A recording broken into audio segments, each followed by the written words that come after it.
मारते रहे। उनके पास वो थे गंडासे वंडासे। कुंडे तोड़ने की कोशिश करते थे, वो दरवाज़ा तोड़ने की कोशिश करते थे। हम अपने भगवान को याद करते किस तरीके से तू बचा सुरक्षित। उसके चारों ओर सभी महिलाएं बैठी थी और जब वो मरी तो रो पड़े। तो मैं छोटा सा था, 9-10 साल का। 14 अगस्त वर्ष 1947, पाकिस्तान का जन्म और भारत का विभाजन। इतिहास का एक ऐसा घाव जो आज तक नहीं भरा है। कभी उसे भरने का प्रयास भी नहीं किया गया, उल्टा छिपाया और दबाया गया। लाखों लोगों के विस्थापन, हत्याओं और बलात्कारों की कहानियां क्यों गायब कर दी गईं? मानवीय त्रासदी का ऐसा काला युग जिसका कोई दूसरा उदाहरण हाल के समय में नहीं मिलता।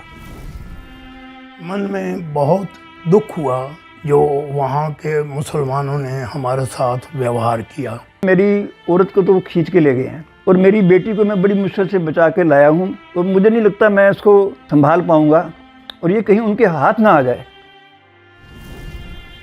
वो हमलावर कोई बाहरी नहीं बल्कि अपने ही परिचित नगरवासी और मित्र थे। ये वो लोग थे जो मानवता और दोस्ती की कस्में खाते थे। अवसर पाते ही उन्होंने पीठ में क्यों छुरा घोंपा।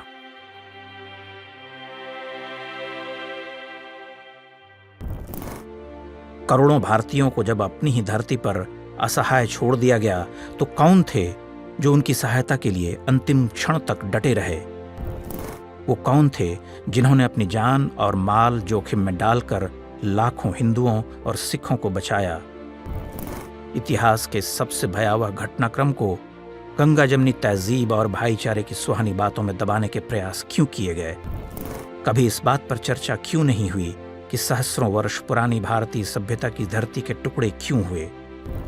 जहां पर कभी हमारे ऋषियों ने वेदों की ऋचाएं लिखी थीं, किसने वहां पर सनातन धर्म और भारतीय संस्कृति के चिन्ह तक मिटा दिए? कौन थे भारत के विभाजन के वास्तविक दोषी?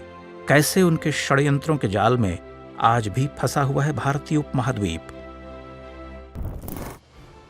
केंद्र सरकार ने बंटवारे के दिन अर्थात 14 अगस्त को विभाजन विभीषिका स्मृति दिवस के रूप में मनाना आरंभ किया है।